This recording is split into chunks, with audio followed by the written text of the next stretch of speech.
Good afternoon, everyone. Thank you for joining Family Caregiver Alliance today for Caregiving.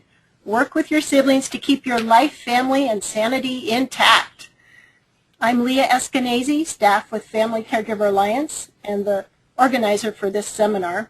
I wanted to let you know we have a few people here live with us, so if you hear some laughing in the background, that's why. Family Caregiver Alliance is based in San Francisco, California. Through our Bay Area Caregiver Resource Center and our National Center on Caregiving, we've worked for over 32 years to improve the well-being of family caregivers through direct services, through research, public awareness, and through advocacy. In a moment, I will introduce our speaker, Francine Russo. First, though, I'd like to review just a few housekeeping tasks. I'd like to point out that your phones will be muted for the entire presentation. That means you can hear us, but we can't hear you. So if you have any questions or comments, please type them into the GoToMeeting question box on your screen. Also, after the webinar, you'll receive an email invitation requesting you to complete a brief survey about this caregiver education program. Please take a moment to share your thoughts.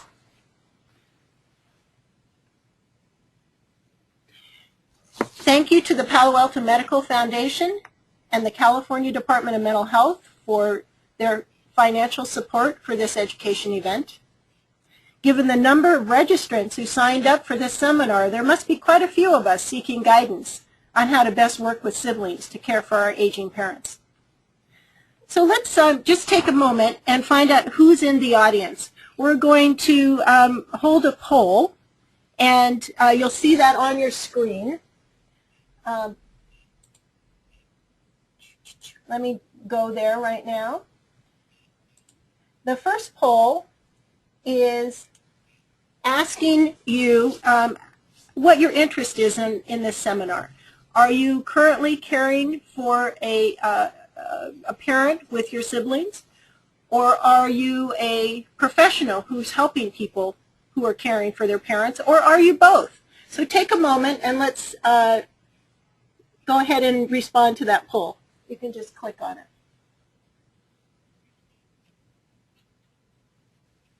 Great, we're getting some good responses.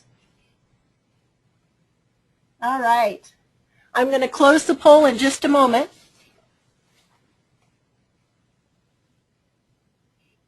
Okay, so what we see right now is it looks like about 43% are doing both caring for a family member or an aging parent and you're a professional, and about 38% are primarily just directly caring for aging parents. So great, thank you so much. I'm going to close this poll,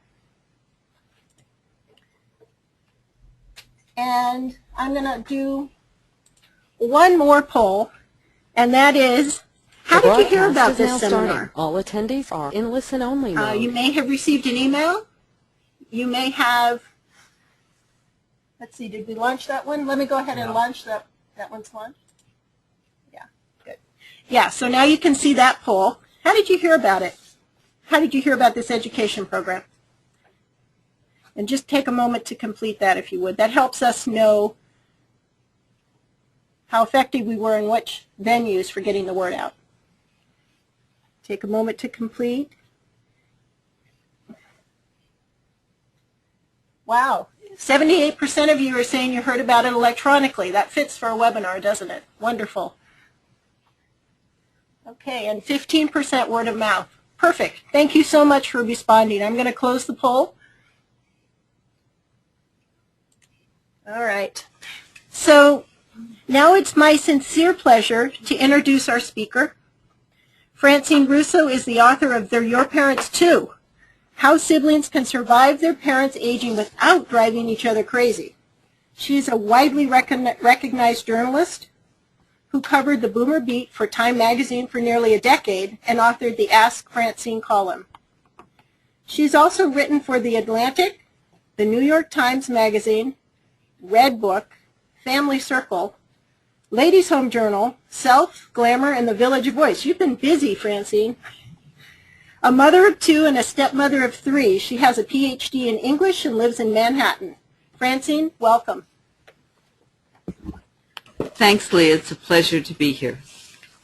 So, they say that Methuselah lived to be 900 years old. I don't know. My take, that's how long it seemed to his kids.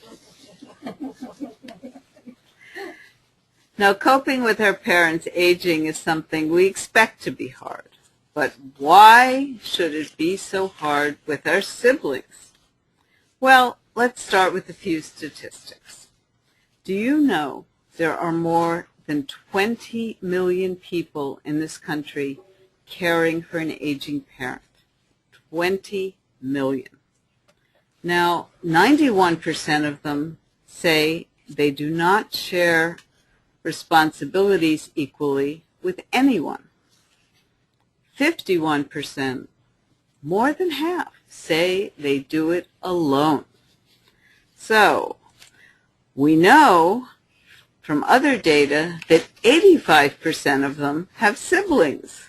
And so if you are having issues or conflicts or problems with your siblings, you are so not alone. It is an epidemic. Now, some of you we hear from the poll are here primarily as adult children and siblings, and some as professionals. But I'm going to speak to all of you as siblings. If you're professionals, I want to say I applaud the work you do with families, but many of you have told me that in your own families, you're just people. As one social worker said to me recently, you can know a lot, but when it's your family, all bets are off. Now, this epidemic of sibling tensions is why I've taken years researching and writing They're Your Parents Too, which, by the way, I pronounce They're Your Parents Too, to help people understand the difficult emotional relationship of adult siblings, why it can get so ferocious at this time, and how best to navigate it, not just over caregiving, but over all the issues it brings up. Powers of attorney, who's going to get it? You or your brother? How's that person going to wield those powers?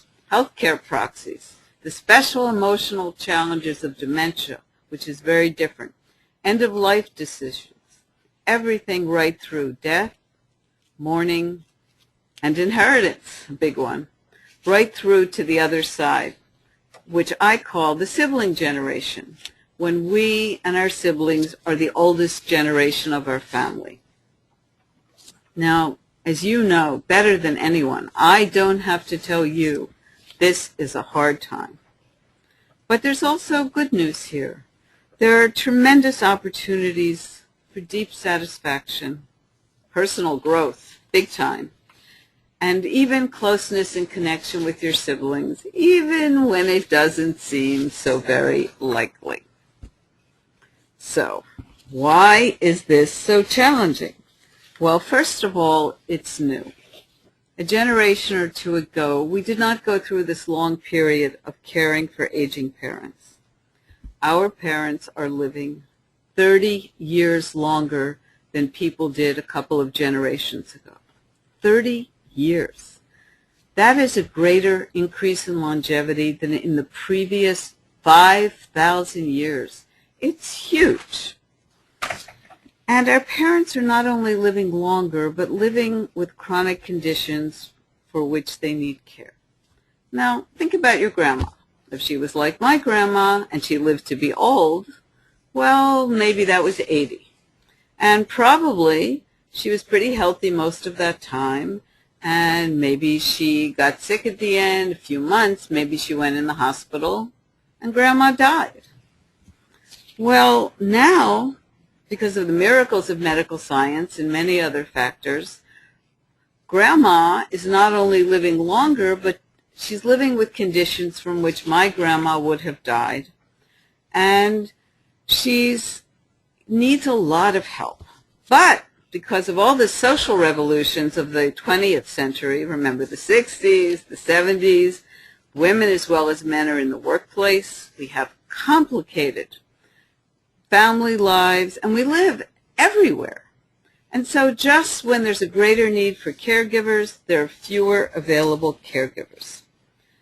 So because this is new, we have no model for how to do this. Families have no script. It's not just, we're all struggling. It's not just you, but your sister and your other sister and your brother. Nobody knows how to do this. Even your parents. They probably did not go through this in the same way with their parents. So because everyone's struggling, even if they don't appear to be, it's so important to have compassion. First of all for yourself, and then for your sisters and brothers, because it's hard for them too. So the first thing is this is new. The second thing, this is not just a practical crisis that everyone is going through. Although, as you know, the practical issues are daunting. Emergencies, medical care, housing, home health aides. The practical issues are daunting.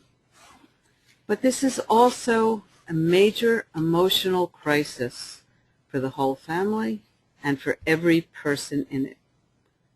For the family, it's a new kind of family transition that just didn't exist before. Never before have adult siblings had to get together again after not living in the same household for 40 years and re-engage intimately, intensely, long-term over the needs of our aging parents. You know those movies that come out every Christmas? Home for the Holidays. It's a comedy, it's a tragedy. Everybody gets under the same roof, and we all act the way we did when we were 10. Well, that's what we do when we're with our families. We automatically become the people we were when we all lived together. That's what's natural. Only now, we're not arguing about who left their slippers in the middle of the floor for someone to trip over, or who did or didn't do the dishes after dinner. We're talking about really important stuff, life and death stuff. Now, growing up, your family, like every family, had a way of working. Everybody had a role, several roles probably, some of them conscious, some of them not so conscious. Now, family dynamics are very complicated. I don't ever want to minimize that. But to take a very simplified example, let's say that in your family, your dad made all the important decisions. And in your family, your mom calmed everybody down when they were fighting. And maybe you were the big sister or the responsible one who automatically took charge and did everything. And maybe you were the little kid who looked to other people to take care of you and to tell you what to do. And maybe you had another role. Maybe when things got tense, you made people laugh. Okay, your family kind of worked that way. Well, fast forward 40 years, you get together, you all become who you were, and it doesn't work anymore. Everyone is changed and some people are missing. If your dad made the important decisions, well, maybe he died 5 years ago. And if your mom calmed everybody down when they were fighting, well, maybe she's too frail or has dementia. And if you were the big sister and you now do everything and take charge, you will feel overwhelmed, you will feel angry, you will feel a lot of things. And if you were the little kid, you may look to others to tell you what to do. You may feel clueless. You may feel guilty. Or you may feel you are the best person to take care of this and nobody will let you.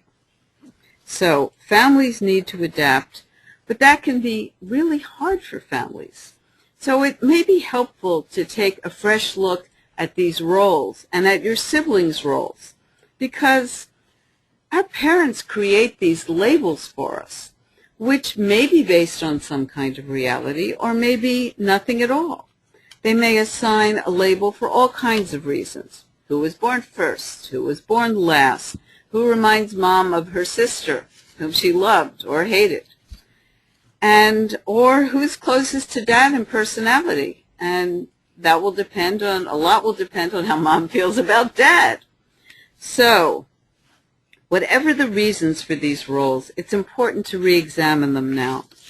Because if you were the responsible one, that does not mean that you should now accept the responsibility for everything. But you may need to help your siblings see this, because they will be just as used to you in this role as you are used to you in this role.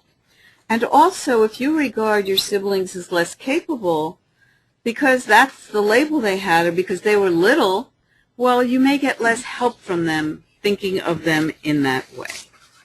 So adaptation to new roles, that's the crisis for the family. But as if that were not enough, each of you, each one of us, and you and your brother and your sister, all of us, are going through one of our biggest emotional crises, really, as human beings. To watch our parents age and die, and peeking out right behind that, our own mortality up close and personal in a whole new way. It's huge. And seeing time with our parents running out, it stirs up some really old and deep feelings. Anything we ever needed from them, to be loved the way we wanted. And who gets loved the way we wanted? To have your mom finally acknowledge that you're just as smart or just as important as your older brother. Or have your dad finally say to you that who you are as a person is okay. Well, these needs come up.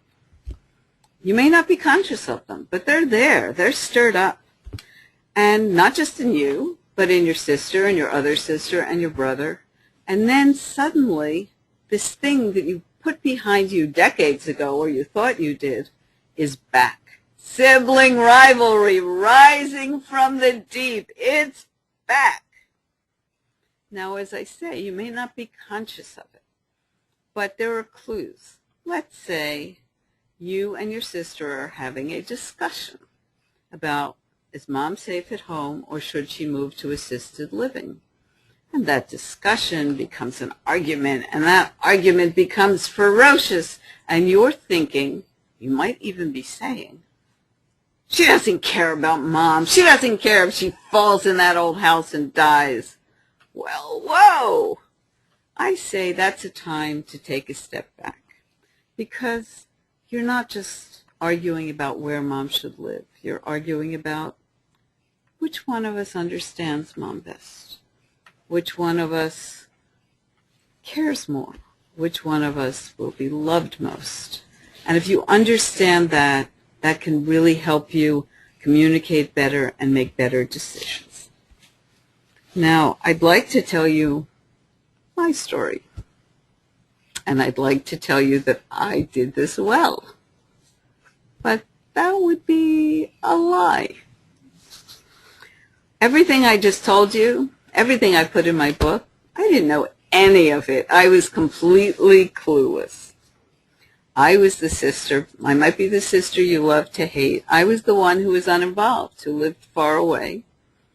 I would call my parents every Sunday, and I would visit every few months, and I would keep my visits short, because honestly, it was pretty uncomfortable to be with my family.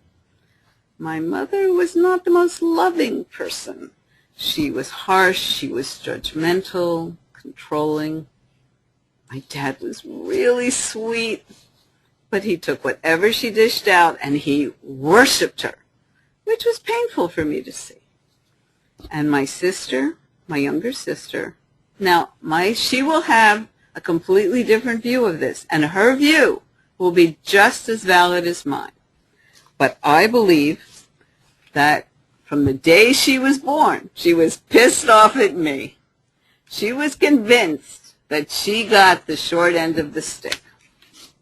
But I got to tell you, in my family, neither end of the stick was a prize. So that's the way things were in my family when my mother started failing.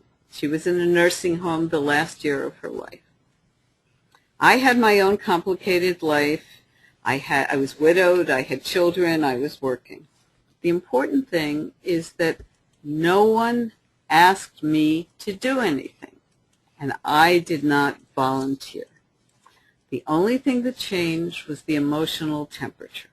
It used to be my mother who used to say to me, "You never come," which was her way of saying hello, by the way. "Hi, Mom. You never come." Now it was my sister channeling my mother, the same words, the same tone of voice. You never come. And what did I do? I did what I had done all my life. I simply deflected. That's what I had learned to do.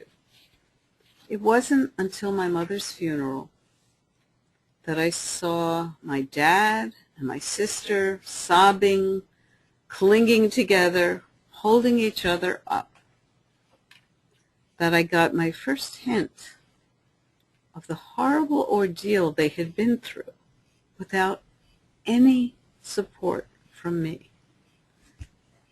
And I felt deeply ashamed. I was instantly much more present for my dad in his last years. But I kept asking myself, how did I get this so wrong? Because honest, I'm not a terrible person. I'm not. And while I was asking myself this question, as a writer on the Boomer Beat at Time magazine, I saw there were so many other siblings in trouble. In the same way, in different ways. It was, as I said, an epidemic. And as a journalist, my job is to figure out what is going on here. And so I did a lot of investigation. I'd like to tell you how I learned things and what I learned. First of all, I interviewed 50 siblings or more, as many as 5 in the same family. You want to hear 5 different stories? I heard them. I looked at the complicated satisfactions that the caregivers got from the role. I looked at the patterns of communication in these families. I found out what they did right, what got them into trouble, what they yearned for, and what they got. Often not the same thing. The second thing I did was to find the latest academic research on everything having to do with this stage of life, and to talk to the researchers in sociology, psychology, family therapy, gerontology, on issues like how we develop as people in our families, who does caregiving and what effects that have, and favoritism, early in life and late in life. Here's a little tidbit. Did you know that in one study, 40% of caregiving daughters felt some other child was the parent's favorite? The third thing I did was I talked to the best practitioners in the field who work with families like yours every day. Social workers, geriatric care managers, family therapists, hospice counselors and clergy, elder care attorneys. And as a journalist, I synthesized all of this to make things easier for other people. Now, there are so many challenges for us, but one of the biggest for siblings is how to communicate with each other when our old roles automatically kick in, and also our old communication styles from our families, because we bring those with us too. Let me give you an example. I tell this story in Chapter 5 of They're Your Parents Too. It's a chapter called We Weren't Your Norman Rockwell Family. And by the way, no one told me, no one of all the people I interviewed said they grew up in this kind of picture-perfect family. So this is the story of Stan and Leslie. They were really nice people. I liked them because they liked each other. I also liked them because their problem was relatively easy to fix, and that doesn't always happen, and because I had a tiny role in helping them fix it, which felt good to me. So the communication style they learned from their immigrant parents about asking for help. 2 rules. We stand on our own 2 feet, and we don't make a big deal of our problems. Okay, so Stan is, for example, if one of the parents had surgery, they wouldn't tell their adult children until afterward. Mom, why didn't you tell me Dad was in the hospital? We didn't want to make a big deal. So this is what they had learned. Now, Stan was actually the caregiver. Yes, a man. His dad had Parkinson's. Stan had put him in a nursing home down the street, and he was there every day And as you can imagine, he got tremendous kudos for being a good son, and he enjoyed the role of caregiver, and he understood that his sister Leslie lived far away, she had family problems, and that was okay with him at first. But as you know, caregiving can start small and it can become overwhelming. So what was okay in the beginning was not okay after a while. As Stan's dad declined, he began to feel sad and hurt and angry that his sister Leslie was so rarely in touch. And this anger grew. Finally, she came to his town, and he took her into his study, and he pulled out the bottom drawer of his desk, overflowing with papers and documents for his father, and he yelled at her, look at what we deal with on a monthly basis. Well, Leslie went home. I called her about a month later, and she said to me, it hit me like a ton of bricks. What sacrifices my brother was making. I felt so guilty. And I asked her, well, what did you do? And she said, I didn't do anything. I didn't know what I could do from so far away. And then suddenly she started getting ideas. And she said, wait a minute, I know. I could fly out there and give Stan and his wife a vacation, like a long weekend off. And as she started coming up with ideas, I could hear her voice change. As the load of guilt lifted, I could hear a note of joy creeping. The next day, Stan called me. He said, guess what? My sister called me, and she thanked me for everything I was doing for our dad, and she asked me what she could do to help. He said, you know what? That's really all I wanted. Well, it's not necessarily all anybody wants, nor are all sibling problems so easy to fix. But there are some very common threads here that run through even more troubled relationships. Why didn't Leslie know to give Stan the emotional support that so many caregivers say makes all the difference between feeling they're in it alone and abandoned, or they're in it together? And why didn't Stan know that telling his sister how she could help would be a gift? Well, because of all the things we've been talking about. This is new, and families have no script for how to do this. Our old family roles and communication styles kick in when they're not very helpful.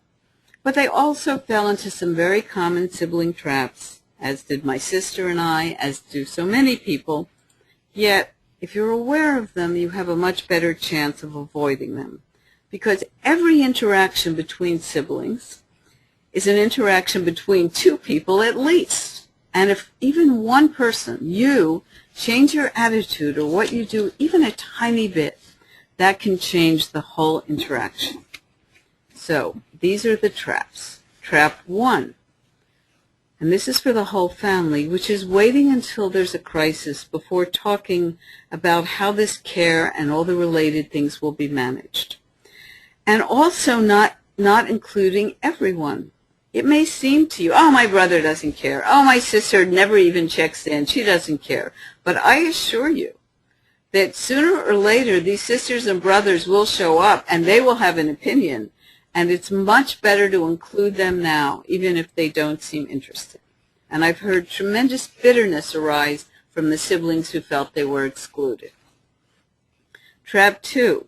This is for siblings of caregivers, people like me, thinking that caring for a parent is simply a series of concrete tasks that needs to be done. And hey, my sister's taking care of it, so it's done. Not realizing that this is a major family passage that affects everyone. Trap 3 for caregivers. And this is a really hard one, which is not knowing what you really want from your siblings. Did Stan know he wanted mainly thanks and validation? I don't think so, not until he got it. So ask yourself, do you want, like Stan, primarily emotional support, to be appreciated, to be thanked, to have a person you can call up and vent to and say, Mom's making me crazy. You know what she can be like. Or do you want help with tasks, close up or long distance? Because there are a lot of things that can be done and can be figured out by phone, by internet, if the family talks together and figures out what needs doing. Or do you feel like you're managing it, you want to keep in control, but boy, would it be nice to have some money for services or for respite? Or, and this one takes some real soul searching, but it can make a big difference. Do you want to hold on to some aspect of the way things are, to keep for yourself the deep satisfactions of caring for your parent, the feeling of being in control, of being powerful, of being important, and maybe even, if you're honest with yourself deep down, of being the most important one, because a lot of caregivers, when they really looked, have found that this was a part of why they did not ask for help. So if you figure this out, that can help you make better decisions and get what you need. Trap 4. A common belief in families. In some families, it's a kind of sacred motto passed down from generation to generation as if it came from the Bible. I shouldn't have to ask. I've heard this so often that here's what I can tell you. From talking to many, many families, it doesn't work so well. And it brings so many families to grief. So if you're one of the people who believes this, I'd like to ask you to re-examine this belief now and what it implies. First, that your sister or brother should read your mind and know what you need, even though they're struggling with their own lives and problems, even though you yourself may not be completely sure what you want and may be sending them mixed messages. Second, I shouldn't have to ask implies something even more destructive to families, an interpretation. If my sibling were a loving daughter, a decent brother, a good fill in the blank, then he or she would know what to do and do it. Stan, for example, believed incorrectly that if his sister cared about him and their dad, she would want to be involved, and automatically, as the night follows the day, give him what he needed. She didn't, therefore she must not care about him. Not true, as you've heard. Trap 5 is where you end up if you step into traps 1, 2, 3, and 4. I call it getting stuck in the anger, guilt, gridlock. You think, if I make my brother feel guilty, he'll do what I think is right. This has a certain logic to it. It seems to make sense. Only problem is it doesn't usually work so well. Guilt feels uncomfortable. People want to defend themselves against feeling guilty. Some sociologists did a study of siblings and caregivers, and they found out that when the siblings of caregivers felt guilty, they defended themselves in so many creative ways, rationalizing about why their help wasn't needed, minimizing what their sister was doing. Hey, she's not doing so much. Why should I feel guilty? Criticizing, and she's not even doing it right. Withdrawing, as I did, getting paralyzed, as Leslie did, or getting angry and attacking. So, here's how the anger, guilt, gridlock works. You, consciously or not, and very often it's not conscious. We don't hear the way we sound to other people.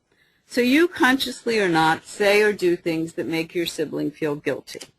They respond, first of all, by not doing what you want, and maybe even criticizing or complaining or attacking.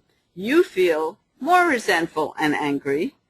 They defend, and on and on and on. So there you are, stuck in the anger, guilt, gridlock. So these are the communication traps. Trap 1, not preparing earlier and talking before there's a crisis and not including everyone. Trap 2, siblings of caregivers thinking the job is taken care of and not being part of it. Trap 3, caregivers not being sure what they really need. Trap 4, believing that old maxim, I shouldn't have to ask. Trap 5, getting caught in the anger guilt gridlock.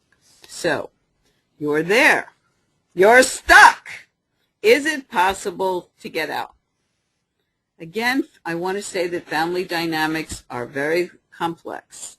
Families have long histories. It's not simple. Not every family will find a way out. But sometimes, if even one person changes their attitude, it can make a big difference. I'd like to give an example. It's a story of three sisters. Three Sisters is the name of a play by Chekhov.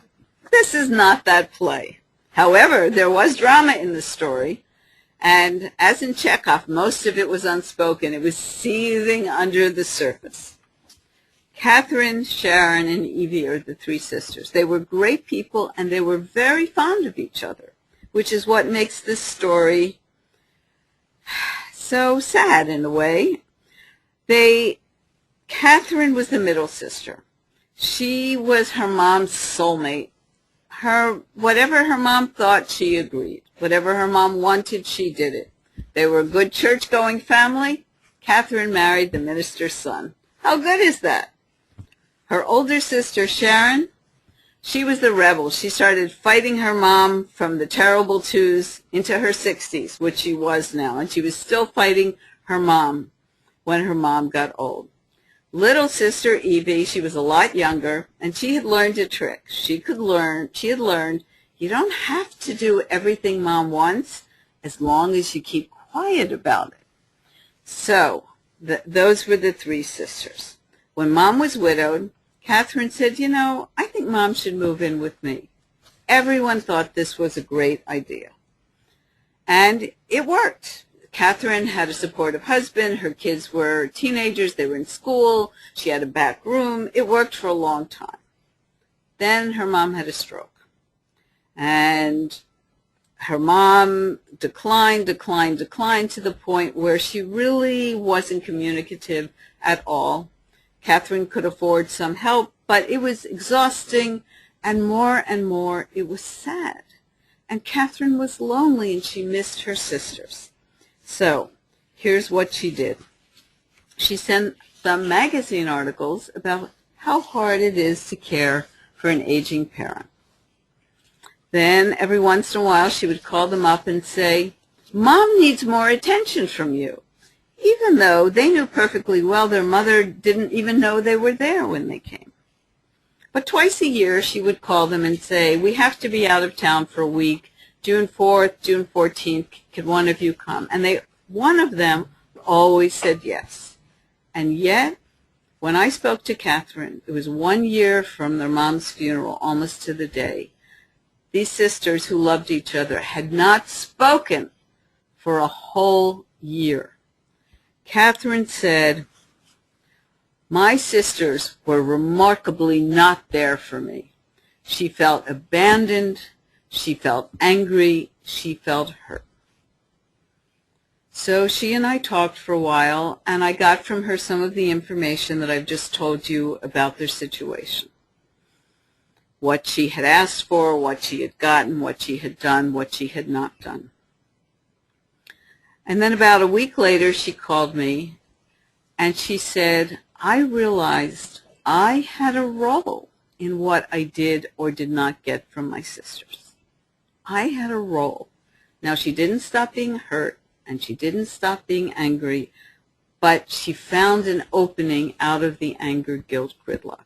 So here's what she did. She called her sisters. Actually, she didn't really call them. She called their answering machines late at night, and she left a message that said, I really miss you. I'd like to get together and talk about what happened and why we're not talking. And they all called, each one of them called back crying, and they made a date to meet at a city near them. They all drove, and they reserved a hotel room for the night. And they got together in a room, and Catherine explained how abandoned she had felt and how lonely she had felt. And her older sister, Sharon, said to her, "You know, I don't regret what I did or didn't do for Mom. What I did was appropriate for our relationship. But I was so busy fighting my battles with Mom that I lost sight of you and what you needed, and I am so sorry." Younger sister Evie piped up defending herself and saying, "I sent you cards and you never responded." And Catherine said, "It was so hard to tell you that those cheery little cards you were sending were so not where my head was at that I just couldn't deal with them. But I should have said something." So they talked, and they didn't solve everything, but they agreed they would meet at least once a year, just the three of them, and they would be together. And then they went shopping. So,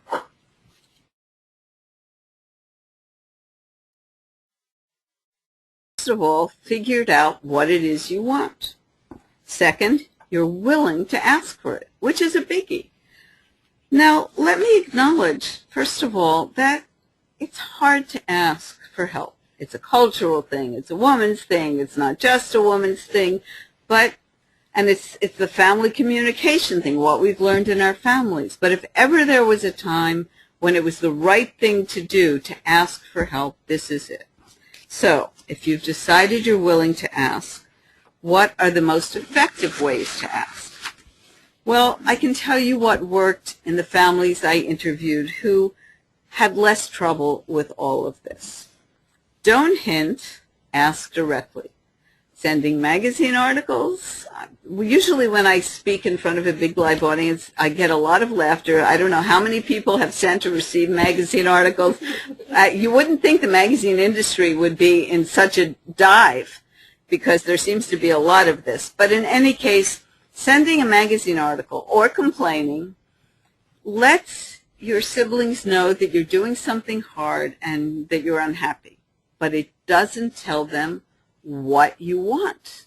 It only makes them feel guilty, which may make them hide their heads in shame, but doesn't make them come to you and say, "What can I do?" And it's not that helpful. Be specific about what you want. Do you want calls? Do you want paperwork? Be specific about when. The one thing Catherine did get was the one thing she asked for specifically. Can you come on these dates? And they always did it. Third, be realistic about what you ask for. And when I say be realistic, I don't mean just in terms of where your sister lives or how tough a job your brother has. I mean be realistic in terms of the relationships in the family. Now let me give you an example. Super realistic woman. She said to me, "My mother is a piece of work, and my brother can't stand her." So I called my brother and I said, "Listen, Mom needs some care, and she's going to need more care as time goes by. I will take care of this, but I cannot pay for everything. Will you send me a check every month?" He said yes. 6 months later, he called her up and said, "So how's it going? How are you doing? Is there anything I can do?" And those two ended up being closer than they had ever been.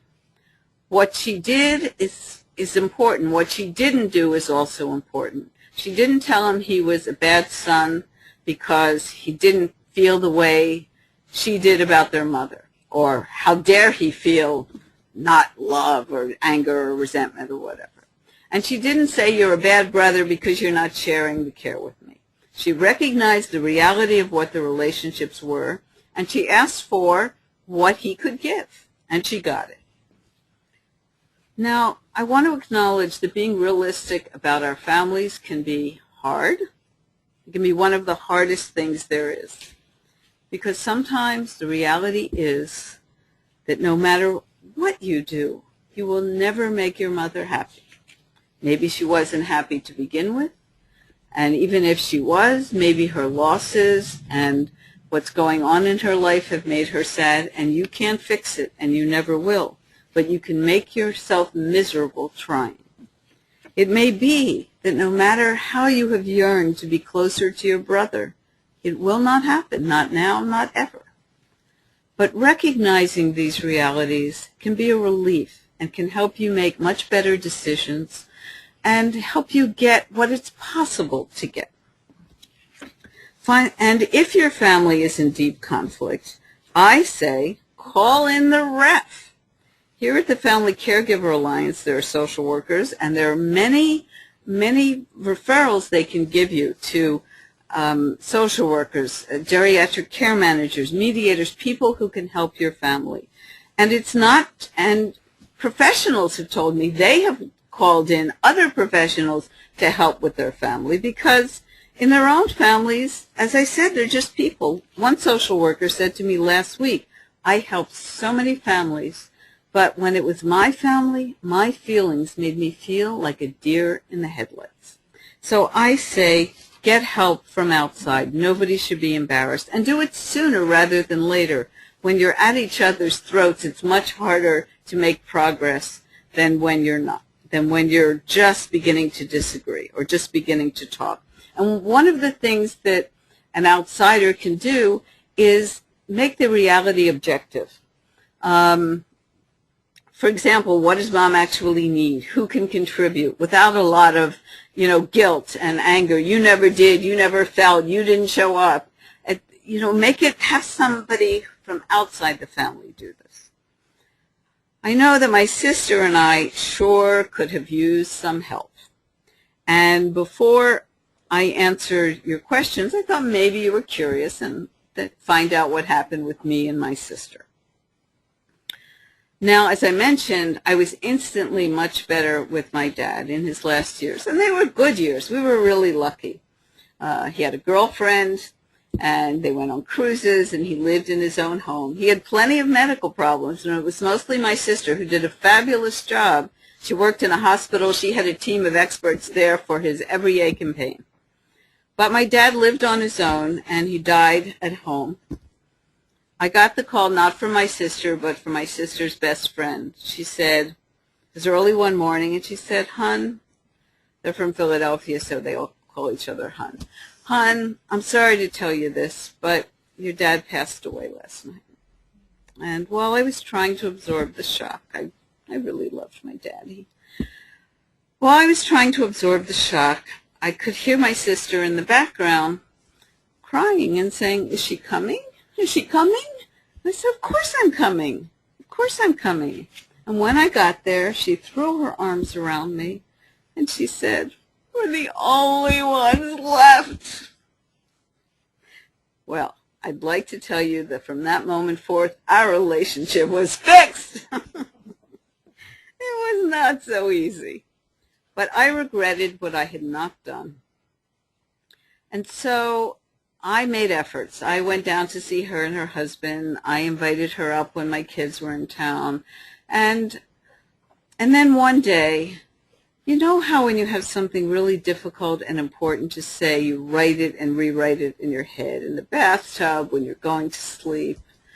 Well, one day I was with my sister, and this apology that I'd been drafting and redrafting in my head just poured out. And I said, I am so sorry I wasn't there for you when Mom was dying. I regret it so much, and I can't change it. But I promise you, if you ever need me again, I will try to be there for you. And she accepted my apology. Just as important, I learned to forgive myself, because what happened in my family, what happens in everybody's family, is way bigger and more complex than any one person's mistakes. So now my sister and I are connected. We have a relationship. It's not perfect, never was, never will be, but it's important. It's valuable, I think, to me for sure, and I'm pretty sure to her. We share a history, and she's the only person to whom I can say, remember what Uncle Morris did at Cousin Tammy's wedding, and she will roll her eyes. My Uncle Morris was a very, very sweet man and more than a little eccentric. And when at my cousin's elegant dinner party wedding, he went from table to table, reaching over everybody, shoving his hands into the dinner rolls and stuffing them in his pockets to save for later. My sister is the only one left who remembers that, and that's a very valuable thing. So siblings, You never know. Thank you very much. And now we'll be able to open this up to questions. Great. Thank you so much, Francine. I think we all have an uncle like yours. Maybe not with the muffins, but something similar. So thank you so much. We do have a few questions already posted, and if you have a question, please feel free to type it into the question box on your screen. Let me go to the questions right now and see what our first one is. Francine, I'll read this to you. Our first question is, let me just get here. Okay. I have a sister-in-law who tells me if only he could have come for half an hour. I say I wish so too. I feel that she blames me for what is really her sadness, that her brother cannot do so much. What do you advise, Fran? So I think they're asking, and you already kind of addressed this a little bit, but I think they're trying to ask what could they have done. He says, if only I could have come for half an hour, and she said, I wish you could have come for half an hour too, but he feels like she was blaming him. One thing that's important to realize is there's a lot of guilt going around in families at this time. The caregivers, you guys feel guilty that you can never do enough no matter what you do. The siblings feel guilty because they're not the ones doing it, or they're not doing enough, or they're guilty because they live far away. Or the important thing is to give what you can give. And in the research that I studied, the families that got along best were those who thought that the others did what it was possible for them to do and what it was realistic for them to do.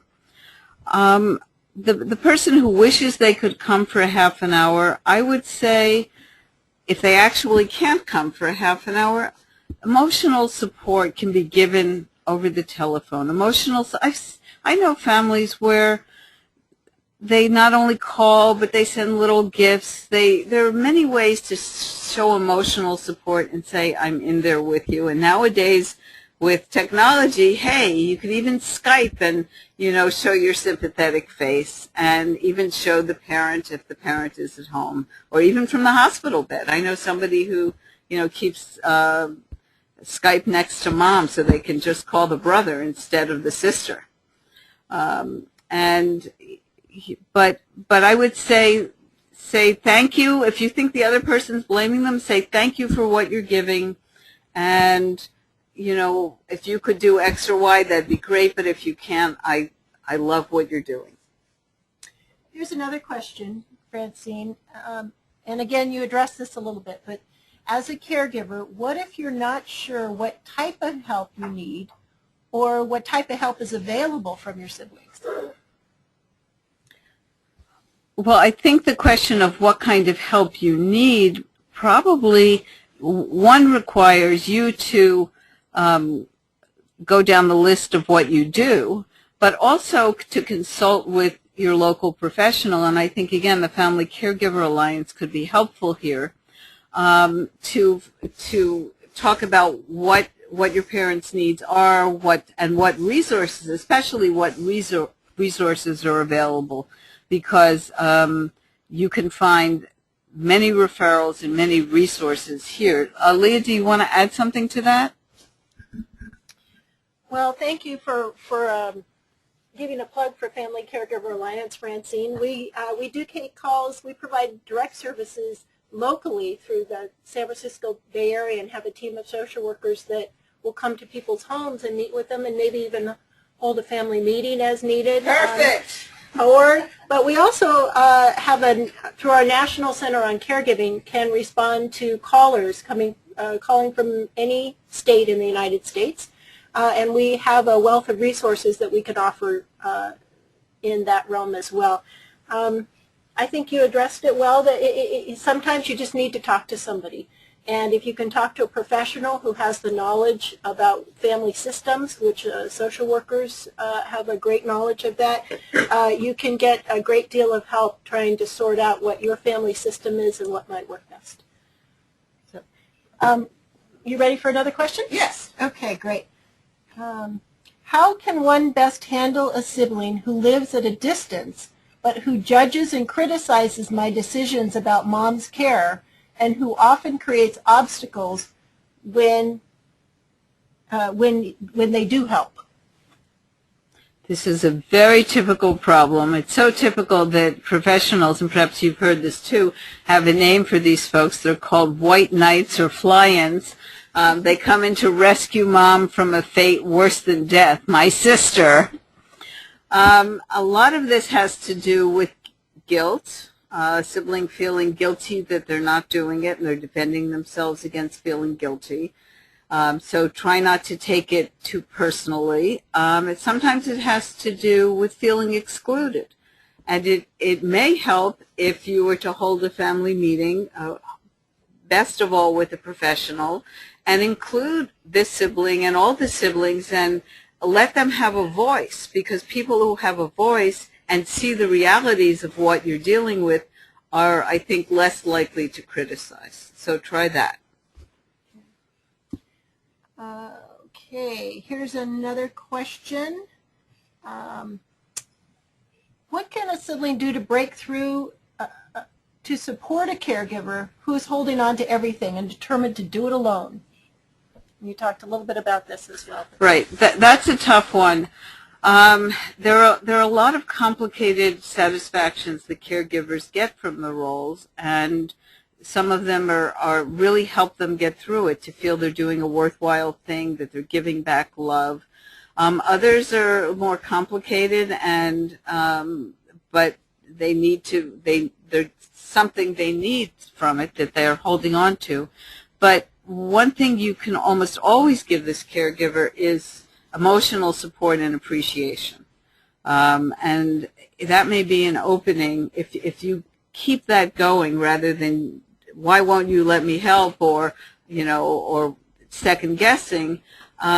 Just keep the emotional support going, and then see if there's anything that you can do, because this is a very dynamic situation, as you know, with caregiving, and at one point it may become overwhelming, and there may be a place for, it may be that your sibling will allow you to step in and need you to step in, and if you position yourself by being supportive and only supportive, that has a chance to happen. Thank you. There's a couple more. We actually got a flurry of questions, so if you're willing, Francine. I'm willing. Wonderful. Okay. How do you deal with siblings who don't acknowledge the parent has, this is a good one, how do you deal with siblings who don't acknowledge parents who has a medical issue and they seem just fine? This is a very typical problem, particularly at the beginning. Every person in the family will have a stake in how the parents are doing. We all need our parents, and as they get older, I mean, we need them in different ways. Some people need their parents to keep giving them advice and comfort. Some people need their parents to keep being the bad guy that they're fighting against, and all their lives, I'll show dad, I'll show mom. But we have complicated reasons, we have complicated relationships with our parents. And so we tend to see their health when we have a choice through our wishes and through our fears. So there may be one person in the family who's over anxious about mom and convinced she's going to drop dead any minute because she's having problems with her knees. There may be somebody else who denies that mom's, even getting a little older. But what tends to happen is it takes time for everybody to get on the same page, and you have to allow that time to happen. If, however, something needs to be done now, then I would say it's important to get a professional assessment of your parent's condition and have that professional person either sit down with or conference call everybody in the family and explain in objective terms, this is your parent's condition, this is what she needs now, this is what's going to be the system in the future. Because there's a lot, with siblings, there's a lot of what I call distrusting the messenger. Oh, my sister's just a drama queen, or oh, she's always exaggerating, or she wants to be the center of attention, or blah, blah, blah. But if the family hears it from somebody objective, then they may still have difficulty with it, but that it's a much better start to dealing with it as a real issue for the family. Great, good. So we have another question, which is an intriguing one. Could you please talk a little bit about how siblings can identify their roles? How do siblings figure out who's in what role and what they can do? What are some strategies for that? Well, some of the roles are very obvious, older sister and, person who gets into trouble and always needs attention. But those are very, very old roles.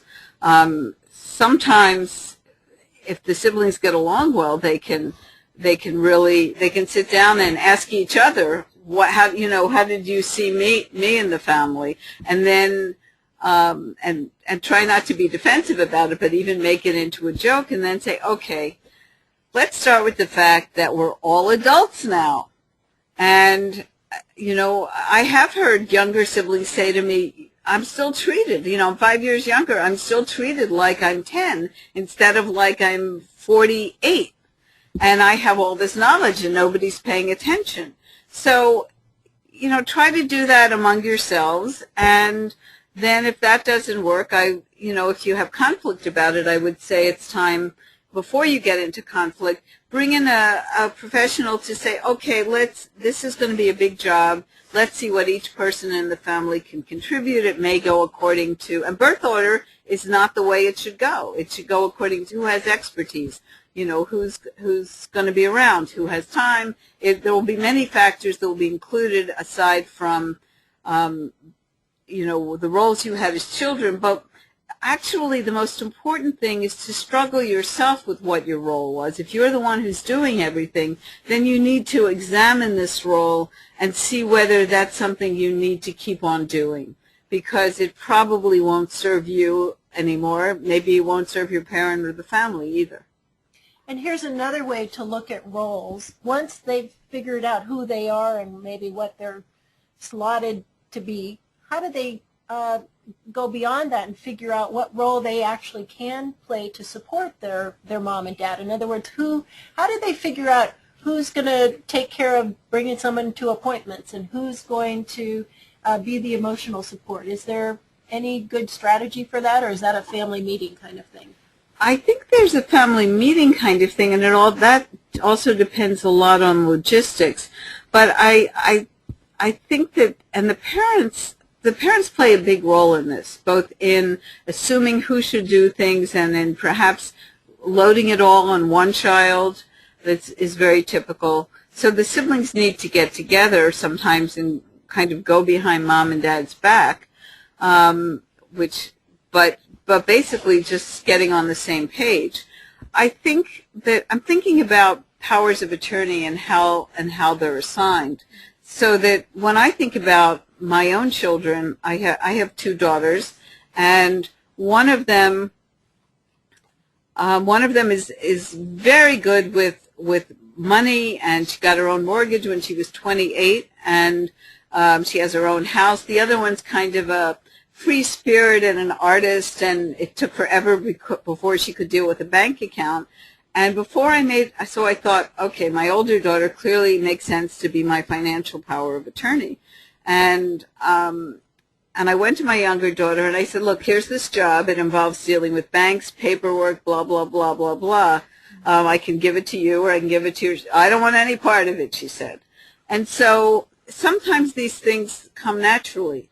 I actually have decided not to assign either of my children my healthcare proxy, because I don't want, and I'm not anywhere near this situation now, I don't want either of them to have to make this horrible decision should it come to that, and so of pulling the plug, and so I've assigned that to a very close friend.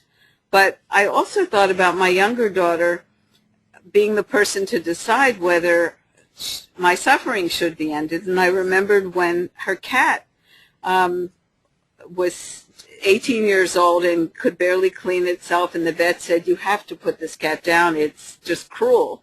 And I told her, and she came home from college, and she sat on her bed for 4 hours sobbing, "Why do you have to kill Milky?" And I thought, when I am on a respirator or I am suffering or on a feeding tube and I can't make decisions for myself, I don't want that daughter deciding whether I live or die. So, you know, you have to figure it out. You really have to look at the personalities, at the way people live, at the way they, you know, what's best. So here's an interesting question. They're all interesting. I'm sorry. I keep identifying ones that we hear many times on the phone here. When parents remarry, there is an additional challenge. You have half-siblings. And they didn't grow up together. They may not know each other very well. They may have very different goals and motives. Do you have any thoughts or comments on half-siblings sorting out parent care? I think this half-siblings, it depends very much on how much they may have blended as a family. If the half-siblings feel some attachment to the parents, they may want to be involved, or they may not want to be involved. And it's not, they didn't grow up in the family, but half-siblings and in-laws, people ask me about these all of the time, and they can be, in both cases, your best supports or your worst enemies, depending on what the relationships are. So on this, I would say look at the relationships, involve them in the original family meetings. When I say include everybody, include the step-siblings, and say, do you want to have a role in this? And what role would you like to have? And then see where you are. And if you can't agree, I would say try again with a professional.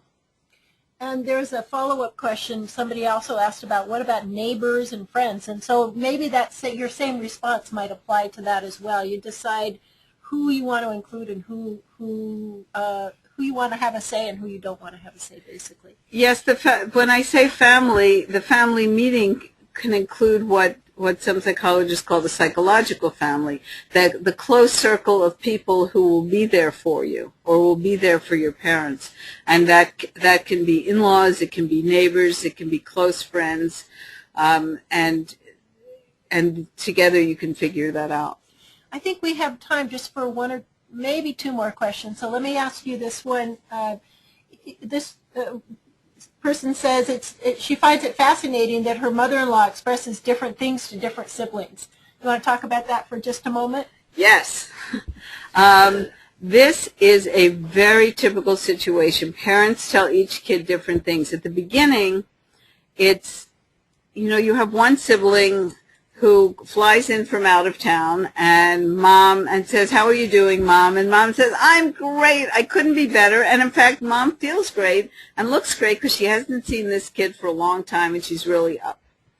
And that brother of yours leaves thinking, "What is my sister talking about? Mom is doing great." Parents tell different kids different things for any number of reasons. They may not want to deceive anybody. Sometimes it's happenstance. You're the one who's around more, so you hear Mom complain.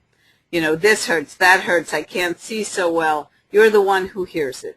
But when she's seeing the kid she hasn't seen for a while, she wants to know all about their kid. She's feeling good. That's not what she talks about. So it happens that way. It also may be that Dad doesn't feel comfortable with his sons showing his vulnerability, so he just tells you his daughter. And his sons think Dad is fine. You know, it's very, very common, and it's important for siblings to get together and pool their knowledge, because the parents will not necessarily be the best source. And if only our parents were, if only all of us were incredibly realistic about how we are and the state of our health, that would be wonderful. But it's a very hard thing to get old and to acknowledge that you're not where you used to be and you may need help. It's really hard. So, and then again, a professional assessment can put it in black and white and get everybody on the same page. Great. I'm afraid we don't have time to answer all the questions that we received, but I want to thank you, Francine, for the questions that you were able to answer. And are there any final comments? And then I'll do a closing. Any thoughts you have or anything that you wanted to make sure to? The only thing I want to say is to remember that all the siblings in the family are going through a hard time, even if they're not showing it. This is a very, very emotional time. And if you can try to understand where they're coming from, that will be a big help. Great. Thank you so much. Thank you, audience, for your participation in caregiving. Work with your siblings to keep your life, family, and sanity intact. An archive of this presentation will be available on the Family Caregiver Alliance website within about a week.